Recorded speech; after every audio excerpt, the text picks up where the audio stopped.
वेळेवर येतो परत. ठीक आहे, जाओ. बाय. बाय.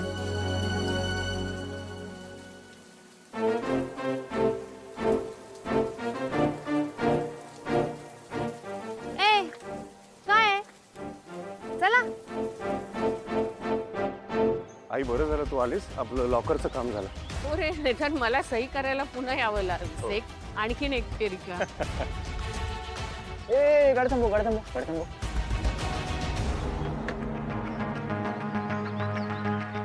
अरे अन्नपूर्णा मॅडम, मॅडम.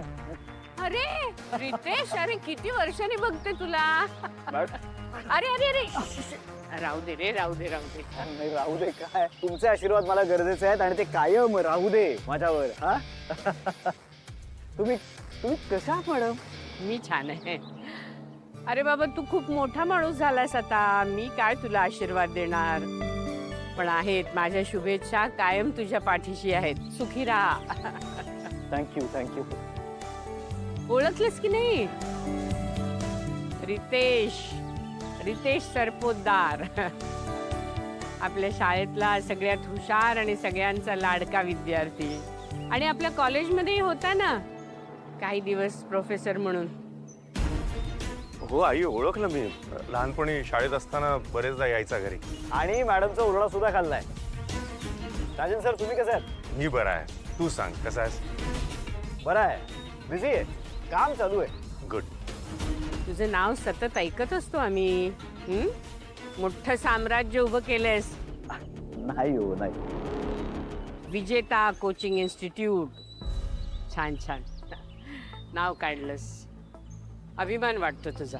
अगदी खरं सांगू का, काही मोठं साम्राज्य वगैरे उभं केलेलं नाहीये. तुमच्यापेक्षा मी कायम लहानच आहे आणि मला लहानच राहायचंय. आणि तुमच्यासारख्या शिक्षकांसमोर तर मला विद्यार्थीच राहायला आवडेल आयुष्यभर. पण मनात एक खंत आहे, सांगू? कसली? जेव्हा मी कॉलेज सोडून गेलो बघा, तेव्हा तुम्हाला माझा राग आला होता ना. अरे राग कशाला येईल? प्रत्येकाचा मार्ग वेगळा असतो, दृष्टिकोन वेगळा असतो. आपण दोघंही शिक्षण क्षेत्रातच काम करतो. फक्त फरक एवढाच आहे की तू त्यामधला व्यवसायाचा मार्ग निवडलास. माझं थोडं वेगळं आहे, पण आपण दोघंही काम तेच करतो, ज्ञानदानाचं. आणि ज्ञानदाना एवढं पवित्र कार्य दुसरं कुठलंच नाही. थांब कुंबळे, आगात स्पर्धा आहे, मग तू भाग घेत नाहीस? अगं नाही ग, मला कुठे वेळ आहे. तुला म्हणलं की नाही पुस्तक बदलायचं आणि मग शाळेत जायचं. कुंबळे, अगं तू स्पर्धेत नाही म्हणजे काय रंगत येणार आहे त्या स्पर्धेला? चल की ग. मिंगी, अगं काय कुणासारखी करतेस? ऐक की जरा, म्हणलं की नाही मला जाऊन शाळेत प्रॅक्टिस सुरू करायचे. मला नाही घ्यायचं भागायचं. अगं ए बदका, चल बाजूला, आम्हाला वर्गात जायचं आहे. ए निंगू पिंगू, माइंड युअर लँग्वेज. आणि काय का कमी टमी, कॉम्पिटिशन मध्ये पार्टिसिपेशन का नाही घेत आहे? घाबरलीस मला? आणि का मला काय घाबरायची गरज आहे तुला? माझ्याकडे येळ नाही. वेळ नाहीये का रियालिटी बोलायची हिंमत नाहीये? मला घाबरतीयस ना? इट्स ओके, तू घाबर नको घाबरू, पार्टिसिपेशन घे नको घेऊ, मला फरक नाही पडत. बिकॉज फर्स्ट तर मीच येणार आहे. माकडे कुंबळे, तू आता कॉलेजला येतच नाही. तुला माहिती नाही, ही माकडीने आणि तिच्या टवळ्यांनी माझं जगणं फार मुश्किल करून ठेवले.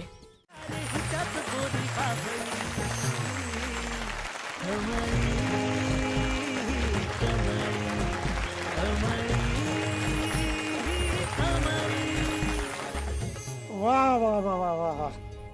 नाही खरोखर म्हणजे या डिबेटचा निकाल लावणं हे अतिशय अवघड आहे. कारण दोघींनीही आपापली बाजू, आपापली मांडणी अतिशय छान केलेली आहे.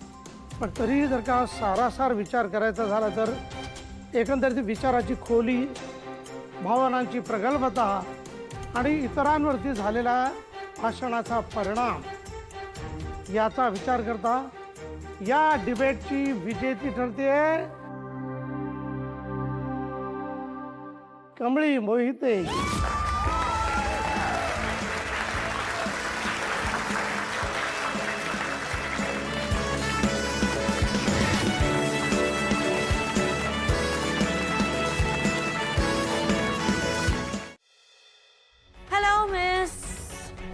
लायब्ररी बंद होण्याची वेळ झाली आहे. जे काही काम असेल ते उद्या या. लायब्ररी बंद होण्याची वेळ झाली म्हणूनच आले. प्रिन्सिपल सरांनी तुम्हाला बोलवलंय अर्जंटली. प्रिन्सिपल सरांनी तुझ्याकडे का निरोप दिला? त्यांना काम असतं तर इंटरकॉमवर फोन आला असता. थांबे विचारते त्यांना. तुम्ही विसरताय का मी कोण आहे? अनिका महाजन आहे मी, या कॉलेजच्या ट्रस्टीची नात. मला माझ्यावर ट्रस्ट नाहीये. ठीक आहे, 10 मिनिटात लायब्ररी बंद होईल. लॉक करते मग जाते. ओ मॅम, त्यांचं तुमच्याकडे काहीतरी अर्जंट काम आहे म्हणूनच आम्ही आलोय की नाही. जा लवकर. एक्झॅक्टली.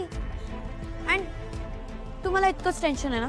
ठीक आहे, मी काउंटर जवळ थांबते आणि जेव्हा लायब्ररी बंद करण्याची वेळ येईल तेव्हा लॉक करून कीज ऑफिसमध्ये ठेवून देईन. बास.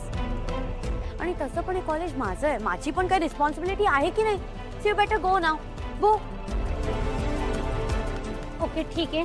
अँड लिसन, तुम्ही सगळं तुमचं सामान, टिफिन, बॅग जे काय आणलंय ना सगळं घेऊन जा. कारण की कसं लॉक झाल्यावर तुम्ही परत कुठे इथे येत बसणार ना.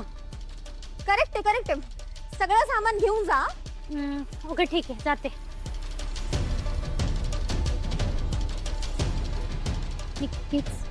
हां.